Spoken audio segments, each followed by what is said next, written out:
찬양하라 높으신 권세를 찬양 찬양 찬양 영원히 부르세. 마지막 찬양하라 찬양하라 높으신 권세를 찬양 찬양 찬양 영원히 부르세. 먼저 읽고 14절은 저희가 함께 읽겠습니다. 제가 먼저 1절 읽겠습니다. 예수께서 다시 비유로 대답하여 이르시되 임금이 손님들을 보러 들어올세 거기서 예복을 입지 않은 한 사람을 보고 임금이 사환들에게 말하되 그 손발을 묶어 바깥 어두운 데에 내던지라 거기서 슬피 울며 이를 갈게 되리라 하니라. 청함을 받은 자는 많되 택함을 입은 자는 적으니라. 아멘. 우리가 함께 읽은 이 마태복음 22장 1절에서 14절 말씀은 예수님께서 지금 종교 지도자들과 예수님이 논쟁을 벌이고 있는데 그러니까 당신의 권위가 어디서 왔습니까? 라는 그 논쟁을 벌이고 있는 세 번째 마지막 예수님의 비유이십니다. 저희가 앞서 두 가지 비유를 살펴봤죠. 일을 시키는 두 아들에 대한 비유, 포도원을 잘 지은 주인, 그러나 악한 소장농들이 주인에게 지불할 것을 안 하고 막 종들을 죽이고 했던 그 일. 그리고 오늘은 마지막 임금이 자기 아들을 위해 혼인잔치를 베풀었다. 성경은 그렇게 말씀하고 있습니다. 그러니까 혼인잔치는 어떤 날이냐면 적어도 모든 사람들이 다 기뻐해 줘야 되는 날. 내가 좋아하던 영숙 씨가 다른 사람과 결혼해서 마음이 아플지라도 그녀의 행복을 위해서 잘 살았으면 좋겠다. 내가 좋아하던 영철 씨가 다른 사람과 결혼할지라도 행복하게 잘 살아라. 예. 이렇게 해줘야 되는 날이 사실 혼인잔치죠. 잘 살기를 바라는 마음을 가져야 되는 거예요. 근데 특별히 오늘은 그냥 동네 혼인잔치도 아니고 임금님이, 그러니까 모든 사람들이 이렇게 기뻐하고 좋아해야 돼. 임금이 베푼 잔치니까 온 나라가 기뻐해야 될 일입니다. 그래서 이 임금이 베푸는 잔치는 특별히 미리 초대장을 먼저 벌써 몇 개월 전에 보내거든요. 그래서 잔치 당일이 돼서 임금이 종들을 보내서 초대한 손님들을 모셔오거라 이렇게 말을 했는데 손님들 반응이 굉장히 시큰둥한 거예요. 종들을 만나면 이런 핑계 저런 핑계 대면서 나 못 가요 하면서 다들 자리를 피웠던 겁니다. 어떠한 그 초대받았던 손님들은 임금이 보낸 종들을 잡아서 모욕하고 심지어 죽이는 일까지 벌였다라고 성경은 기록하고 있어요. 그래서 잔치를 마련했던 임금은 굉장히 화가 많이 났어요. 아주 크게 노하면서 군사들을 보내서 종들을 죽였던 이 악한 손님들을 다 진멸하고 그들이 살고 있는 동네를 불살라 버렸습니다. 그리고 다시 하인들을 보내서 뭐라고 했냐면 길에서 만나는 모든 사람들을 다 데려와라. 이제는 초대장 있는 사람뿐만 아니라 다 데려와라. 그렇게 말씀하셨어요. 그러니까 얼마 뒤에 그 잔치 자리에 사람들이 가득 차게 되었습니다. 사람들이 왁자지껄 떠들면서 이제 잔치 분위기를 한참 누리고 있는데 그때 임금이 등장하는 거예요. 임금은 주인공은 처음에 등장하지 않습니다. 한참 사람들이 먹고 마시고 분위기가 무르익었을 때 이제 딱 등장을 하는데 그때 가득 채운 손님들을 봤어요. 와, 임금이 굉장히 만족했어요. 기뻤어요. 그런데 그 많은 사람 중에 딱 한 사람, 눈에 띄는 사람이 있었습니다. 그 사람은 예복, 잔치에 마땅한 옷을 입고 있지 않았다라는 거예요. 그런데 임금이 베푸는 잔치 또는 이 이스라엘의 문화에서는 잔치를 베푸는 사람이 혼주가 초대 손님들의 예복을 준비해 주거든요. 잔치에 알맞은 옷을. 그러니까 임금이 베푼 잔치는 얼마나 멋진 예복을 준비해 줬겠어요. 그런데 이 사람이 그 입구에서 나눠주는 그 예복을 입지 않고 그냥 들어간 거예요. 그래서 임금이 물어보죠. 당신은 왜 예복을 입지 않고 여기에 와 있는가? 이렇게 말했더니 이 사람이 아무 대답도 못해요. 할 말이 없는 거죠. 임금님 앞에서. 그래서 임금님이 자기의 신하들, 힘이 있는 신하들을 불러서 이 사람이 어떤 처벌을 받게 될지 이제 이야기를 하는데 뭐냐면 이 사람의 손발을 묶어서 바깥 어두운 데로 내던져라. 거기서 슬피 울며 이를 갈게 될 것이다 라고 말씀하고 있어요. 임금이 준비한 예복을 입지 않고 잔치에 들어왔던 사람은 아무 말도 못하고 그대로 심판에, 영원한 심판에 떨어지게 된다는 말씀입니다. 오늘 말씀을 보니까 임금이 베풀었던 잔치에 미리 초대받았지만 이제 막상 잔치 당일이 오니까 거절하고 차일피일 미루는 사람들의 모습이 등장하는데, 이 사람들은 어떤 사람이냐면 하나님 나라에 먼저 초대를 받았지만 하나님이 기뻐하시는 일에 참여하지 않았던 종교 지도자들의 모습을 말씀하고 있는 거예요. 이런 사람들은 하나님 나라에 합당하지 않다라고 예수님이 말씀하신 거죠. 또 왕이 예복을 준비해 줬어요. 마땅히 그 옷을 입고 들어가야 돼요. 그게 예의예요. 그런데 어떤 사람은 자기 생각대로 그냥 자기 옷을 입고 갔어요. 아, 이것도 괜찮은 것 같아. 이 정도면 충분해. 그러고 들어갔어요. 그랬더니 천국 잔치에서 쫓겨나게 되고 심판을 받게 됐다라고 말하죠. 하나님께서 인정하시는 의복을 입지 않은 자와 또 하나님께서 기뻐하시는 일에 참여하지 않는 사람들은 모두 천국 백성이 될 수 없다라고 성경은 말씀하고 있습니다. 저는 오늘 말씀을 통해서 하나님의 기쁨에 관심이 없는 이 종교 지도자들의 어리석은 모습을 먼저 살펴보고, 그리고 그리스도로 옷 입고 있다고 말하는 성도가 어떤 삶을 또 살아가야 하는지를 함께 나누고자 합니다. 먼저 예수님께서 말씀하신 오늘 비유를 좀 더 깊이 살펴볼 건데요. 예수님이 천국은 이런 곳이야 라고 설명하면서 아들의 혼인잔치를 준비한 임금님과 같다라고 말씀을 하셨어요. 그러니까 마태복음을 읽는 독자들이 천국은 뭘까라는 그 개념이 모호하니까 마태가 이것을 더 쉽게 이해하도록 임금이 베푼 잔치와 같은 곳이 천국이야 라고 설명을 한 것이죠. 사실 지금 저희가 살고 있는 시대가 개인주의를 좀 강조하고 있고 그런 흐름이 있고, 그리고 코로나가 워낙 길어지다 보니까 잔치 같은 것들 많이 사라졌죠. 이번에도 지금 이제 오다 보니까 올 추석에는 마음만 보내세요 뭐 이런 것들 많이 붙어 있더라고요. 모이지 말라는 거죠. 함께 하지 말라는 거죠. 뭐든지 간소화되고 또 잘 안 모이게 되고 하는 게 요즘 시대인 것 같아요. 그런데 예나 지금이나 이렇게 힘든 시대에도 우리가 성대하게 기념하는 잔치는 뭐냐면 바로 혼인잔치죠. 그래서 결혼식은 굉장히 중요하게 생각하고 함께 많이 모여요. 이스라엘 사람들도 혼인잔치를 정말 중요하게 생각했는데 이스라엘은 며칠씩 잔치를 진행했어요. 아주 중요했기 때문에. 그래서 온 동네가 다 기뻐하는 날이 바로 혼인잔치였어요. 모든 사람의 축제였다는 거예요. 하물며 오늘 말씀에 등장하는 잔치는 왕자의 혼인잔치예요. 그러니까 임금이 얼마나 대단하게 준비를 했을까요? 아마 할 수만 있다면 가장 좋은 것들로 많이 준비를 했을 거예요. 그리고 많은 사람들이 와서 우리 왕자의 이 결혼식을 축하해 주기를 원했을 거예요.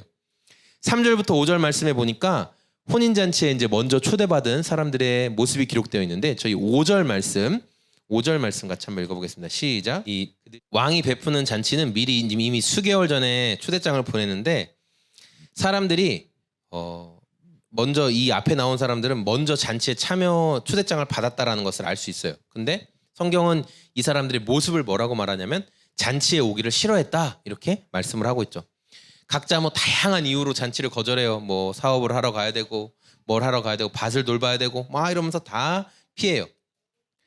그래서 임금이 또 다른 종들을 보내요. 그래서 다시 오시라고 또 모셔와라 또 보내고 또 보냈죠. 그런데 계속된 초대를 받았지만 이 사람들이 임금의 초대를 의도적으로 계속 무시하고, 또 나아가 어떤 사람들은 임금이 보낸 하인을 붙잡아서 왜 이렇게 귀찮게 하는 거야? 안 간다고 했잖아. 난 거기 관심 없다고 했잖아. 그러면서 하인들을 모욕하고 어떤 사람은 죽이기까지 했다라고 성경은 말하고 있어요. 이런 상황을 가만히 보고 있으면 왕이 아니죠. 그렇죠? 그래서 왕이 군대를 동원해서 그 살인한 자들을 처형하고 동네를 불살라 버렸어요. 왕의 초대를 무시한 사람들은 지금 왜 그 왕의 잔치에 안 왔어요? 뭘 더 가지려고 자기가, 그렇죠? 자기가 더 많은 걸 가지려고. 그런데 자기가 더 많이 가지려고 하던 재산도 불타버렸고 자기 목숨까지도 잃게 되는 일이 벌어졌다는 거예요. 임금은 먼저 초대했던 그 손님들의 명단을 다 취소해버리고 이제 새로운 사람들을 데려와라 이렇게 말씀하고 있어요.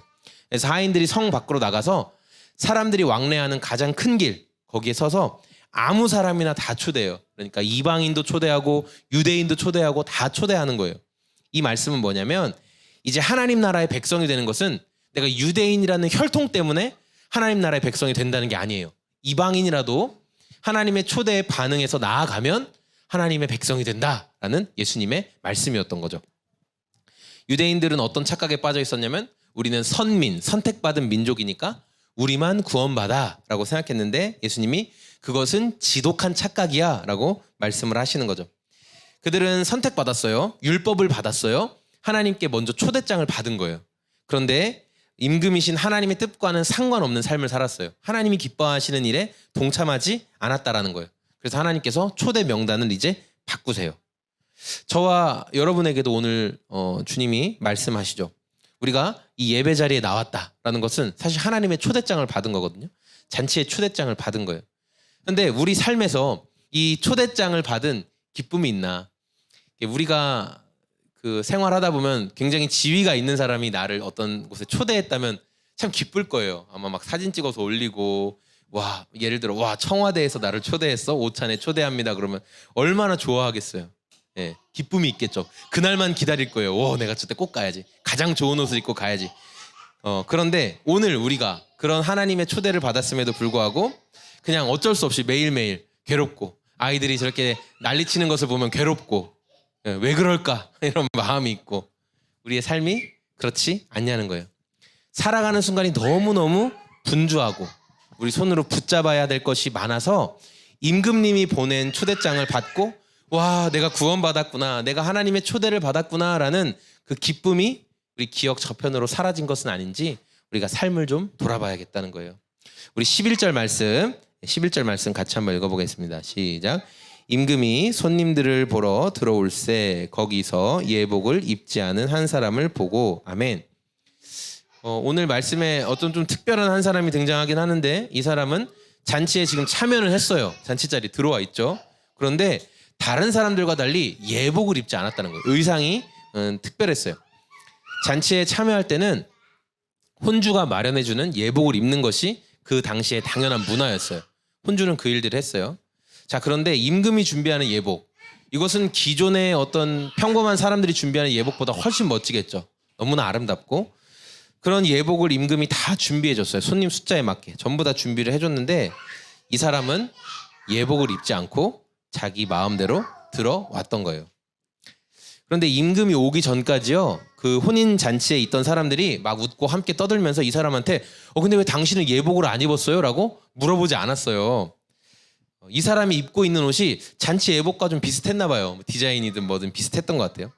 사람들이 보기에는 예복을 입은 사람과 예복을 입지 않은 사람이 별 차이가 없었어요. 사람들의 눈에 볼 때는. 그런데 임금의 눈에는 예복을 입은 사람과 입지 않은 사람이 분명히 차이가 나는 거예요. 저 사람은 예복을 입지 않았구나. 임금은 정확하게 알 수 있었다라는 거죠.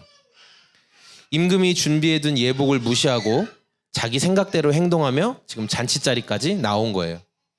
사람들의 눈은 속일 수 있었지만 임금님의 눈은 속일 수가 없었어요.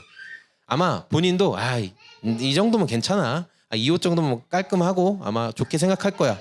그러나 성경은 뭐라고 얘기해요? 임금은 그가 예복을 입지 않았다는 것을 분명히 말하고 있다. 성경은 말씀하고 있죠. 우리가 하나님께서 마련해 두신 예복을 입지 않고는요 천국 잔치에 참여할 수가 없다라고 성경은 말씀하고 있어요. 하나님이 미리 준비해 두신 예복이 그럼 뭐냐? 하나님 우리에게 옷을 준비해 주셨다는데 로마서 13장 14절에 이렇게 말씀하고 있어요. 오직 주 예수 그리스도로 옷 입고 정욕을 위하여 육신의 일을 도모하지 말아라.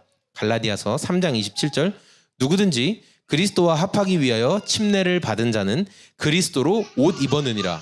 그러니까 이 하나님께서 구원을 위해 예비해 두신 옷이 뭐냐면 예수 그리스도다라고 성경이 말씀하고 있어요. 우리가 예수님으로 옷 입는다면 우리가 천국 잔치에 참여할 수 있다라고 말씀하죠. 우리는 이 말씀을 보면서 이런 생각이 들 수 있어요. 아니 그러면 그리스도로 옷 입는다는 게 도대체 뭐냐? 그리스도로 옷 입는다는 것은 뭐냐면 하나님께서 인정하시는 하나님이 우리를 받아주시고 인정하시는 길은 오직 예수님을 통해서만 가능하다라는 것을 인정하고 믿고 따르는 거예요. 그게 그리스도로 옷 입었다라고 말하는 거예요. 종교 지도자들은 어떤 옷을 입었냐면 율법이라는 옷을 입었어요. 그래서 그들은 율법을 지키고 또 하나님께 받은 율법에 이런저런 조항들을 더 많이 삽입했어요. 그래서 그들이 생각했던 건 뭐예요? 내가 율법을 잘 지키면 하나님께 인정받을 수 있을 거야. 그래서 사람들을 그렇게 가르친 거예요. 율법을 잘 지켜라. 그럼 하나님이 인정해 주신다라고 말했던 거죠. 거룩해 보이는 삶과 경건한 태도를 갖고 있으면 하나님이 나를 더 좋게 봐주실 거다. 그렇게 사람들을 가르쳤어요. 그런데 예수님이 뭐라고 말씀하시냐면 너희의 노력으로는 안 돼라고 분명하게 선언하시는 거예요. 구약시대 위대한 선지자 중에 이사야라는 사람이 있었는데요. 이 사람이 하나님의 영광을 봤어요. 하나님 앞에 서서. 그래서 막 두렵고 떨리면서 뭐라고 얘기하냐면 이사야서 64장 6절에 무릇 우리는 다 부정한 자 같아서 우리의 의로움은 다 더러운 옷과 같다. 이렇게 고백을 하고 있어요. 그러니까 우리가 스스로 와 나는 의로워. 나는 이 정도면 하나님께 인정받을 수 있어라고 말하는 태도는 뭐냐면 더러운 옷을 자랑하는 것과 같다라고 이사야가 말했다는 거예요. 이제 오늘 말씀을 정리하겠습니다. 예수님은요. 자신들의 기득권을 지키기 위해서 논쟁을 벌이고 있는 이 종교 지도자들을 향해서 비유로 세 가지 비유로 말씀을 해주셨어요. 천국은 그중에 아들의 혼인잔치를 베푼 임금님과 같다라고 말씀하셨죠. 그 혼인잔치에 먼저 초대받은 사람들이 누구냐면 종교 지도자들이었어요. 하지만 그들은 임금님이신 하나님의 기쁨에 동참하기보다는 자기들의 이익 속을 챙기기 위해서 이런저런 핑계를 대면서 예수님과 동참하기를 기뻐하지 않았어요. 예수님이 하시는 일에 동참해야 하나님의 일에 동참하는 건데 그 일에 동참하지 않았다라는 거예요. 왜냐하면 내 기득권 빼앗길 테니까. 또 어떤 사람은 임금님이신 하나님이 이 혈통적인 유대인을 아마 존중해 주실 거야라는 그것만 믿고 있었어요. 그러나 예수님은 뭐라고 말씀하셨어요? 너희가 나의 기쁨에 계속 동참하지 않으면 하나님의 뜻에 동참하지 않으면 혈통적 유대인이라는 초대장은 하나님이 다 찢어버리신다라고 말씀하셨어요. 누구든지 하나님의 천국잔치에 올 수 있다. 이제부터는 이런 말씀하신 거죠. 하나님 나라는 유대인들에게만 주어진 게 아니에요. 누구든지 하나님의 초대에 반응하는 사람은 천국을 향해 나아갈 수 있다라고 말씀하세요. 그런데 천국잔치에 들어갈 수 있는 사람이 준비해야 될 게 이제 뭐냐면 옷을 입어야 된다는 거예요. 옷을. 천국잔치에 합당한 예복을 입어야 하는데 그 예복이 무엇이냐면 바로 예수 그리스도다. 예수 그리스도다. 예수님께서 성취하신 모든 일, 하나님이 인정하시는 분은 예수님밖에 없거든요. 근데 예수님을 통해 하나님이 인정하시는 모든 일을 내가 믿으면 내가 그리스도로 옷을 입는 거예요. 그리스도의 의로움이 나의 것이 되는 거예요. 하나님이 그렇게 여겨주신다고 했어요. 이것은 하나님이 미리 예비하신 천국 백성의 예복이에요. 이게 바로 이것만이. 누구라도 이 방법이 아닌 다른 방법으로 천국 잔치에 참여하려고 하면 손발이 결박당하고 슬피 울며 이 일을 가는 곳에 쫓기게 된다라고 성경은 말씀하고 있어요. 2014년도에 국내에 개봉한 공상과학 영화, 우리가 이제 SF 영화라고 하잖아요. 영화가 있는데 SF라는 장르가 사실 그렇게 인기 있는 장르가 아니거든요. 영화. 우리는 뭐 액션이나 이런 거 좋아하잖아요. 그런데 이 영화가 국내에서 개봉한 외국 영화 외화 중에 세 번째로 1,000만 관객이 들어왔어요. 그러니까 엄청 크게 흔히 대박을 친 영화인데 엄청난 인기를 누린 영화 제목이 뭐냐면 인터스텔라. 혹시 들어보셨어요? 인터스텔라라는 영화예요. 영화 내용은 이래요. 줄거리는 지구가 멸망 위기에 처해 있고 그래서 새롭게 정착해야 될 행성을 이제 찾아야 되는 상황인 거예요. 그래서 우주로 떠나는 우주인들과 그리고 지구에서 지구가 멸망하기 전까지 그들의 소식을 기다리고 있는 가족들과 사람들의 초조한 모습이 이렇게 다루고 있어요. 영화 안에는 뭐 웜홀, 또 중력장 이론, 뭐 굉장히 난해하잖아요. 이런 과학적인 용어들이 굉장히 많이 나와서 그냥 사람들이 편하게 재밌는 영화군 할 수가 없어요. 너무 단어나 이런 게 어려워서. 그런데도 많은 사람들이 보았고 1,000만 관객을 사로잡았다라는 거예요. 왜 그럴까?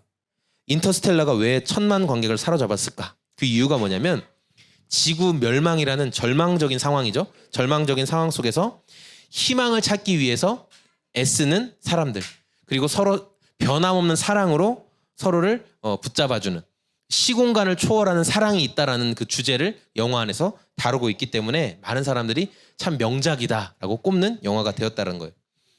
영화에 보면은 이런 대사가 나와요. 이게 굉장히 영화를 압축하는 대사인데 이 주인공이 이제 근심에 빠져 있는 이제 주인공을 보내면서 막 걱정에 빠져 있는 이 주인공을 보면서 주인공이 뭐라고 얘기하냐면 우리는 답을 찾을 거야. 늘 그랬던 것처럼. 예, 이렇게 말을 해요. 사람들이 와 정말 저 감동적인 대사다. 사람이 사는 동안에 늘 위기가 찾아오지만 인류는 항상 그 위기를 극복했다라는 게 이 대사가 주는 말이죠. 참 좋아요. 그런데 우리가 복음이라는 관점에서 보면 하나님은 이렇게 말씀하세요. 너희의 노력으로는 내 기준을 만족시킬 수가 없다. 내가 제시하는 방법을 받아들이렴. 이렇게 말씀하는 거예요. 예수 그리스도의 의로움으로 옷 입어라. 그러면 나의 잔치에 참여하게 될 것이다. 주님은 말씀하세요. 제가 이제 지금은 상상력이 많이 줄어들었지만 상상력이 풍부했던 어린 시절에는 동화 속 주인공이 되는 상상을 굉장히 많이 해봤거든요. 특별히 그 좀 불우했던 어린 시절을 생각하면 신분 상승하는 꿈을 많이 꿨던 것 같아요.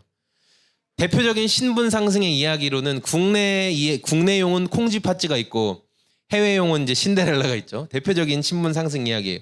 주인공들은 굉장히 처량하고 괴로운 삶을 보내는데 하루아침에 신분이 확 변화돼가지고 사람들의 대우와 모든 게 바뀌게 되죠. 그런 상상을 많이 했어요. 그런데 이런 이야기가 내 삶에 실제로 벌어지지는 않기 때문에 우리는 그걸 동화라고 하죠. 동화 같은 일이다라고 말해요. 그런데 우리가 예수님을 믿을 때 우리 삶에 실제로 벌어진 일이 있는데 그게 바로 우리 신분의 변화라는 거예요. 로마서 3장 24절에 이렇게 말씀하고 있어요. 우리의 변화된 신분에 대해서 뭐라고 말하고 있냐면 우리는 그리스도 예수 안에서 얻은 구원으로 말미암아 하나님의 은혜로 값없이 의롭다고 선고를 받았습니다. 이렇게 말씀하고 있어요. 그리스도의 의로움을 우리가 옷 입게 되었다. 하나님이 베푸신 잔치에 참여하게 되었다라고 말해요. 그리고 이것은 법적인 선언이에요. 법적 선언은 어떤 의미있냐면 내가 여전히 난 죄인 같아. 나는 아직도 잘못이 있어라고 하지만 법정에서 당신은 무죄입니다 라고 말하면 나는 무죄인 거예요. 그런 의미라는 거예요. 제가 성도님들에게 여러분 믿음으로 그리스도를 믿음으로 의로움을 입으셨습니다. 의롭게 되셨습니다 라고 말씀을 드려요. 그러면 성도님들이 뭐라고 말씀하시냐면 알겠습니다. 참 좋은 말씀이네요. 자, 그런데 그러면 구원을 얻기 위해서 이제 이후에 무엇을 더 해야 하나요? 이렇게 말씀하신다는 거예요. 많은 분들이 고민하세요.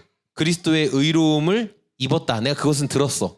근데 그리스도의 의로움을 입었다는 걸 뭐로 이해하고 있냐면은 구원의 그냥 걸음마 단계를 뗐다. 그 정도로 생각을 하신다라는 거예요. 그래서 하나님께 더 잘 보이려면, 예쁘게 보이려면 무엇을 해야 하는지 고민하시고 알아서 이제 하나님이 예쁘게 보실 만한 일들을 많이 하세요. 이런 일도 하시고 저런 일도 하시고.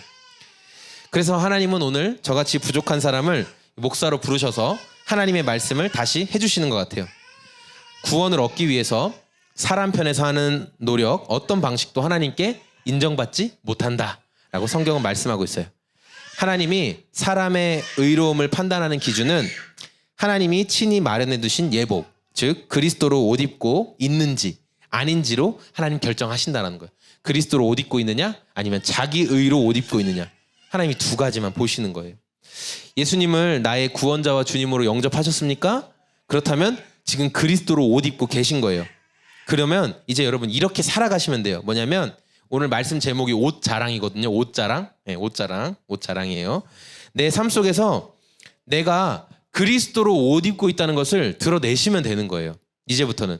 누가 보든지 나를 볼 때 그리스도가 가장 먼저 보이면 그게 바로 그리스도인다운 삶이라는 거예요. 모든 상황 속에서 그리스도가 가장 먼저 드러나시도록 우리가 살아가면 되는 것입니다. 그렇게 우리가 삶을 통해서 예수님을 보여주고 또 자랑할 수 있는 저와 우리 소금제작소교회 모든 성도님들이 다 되시길 소망합니다. 아멘.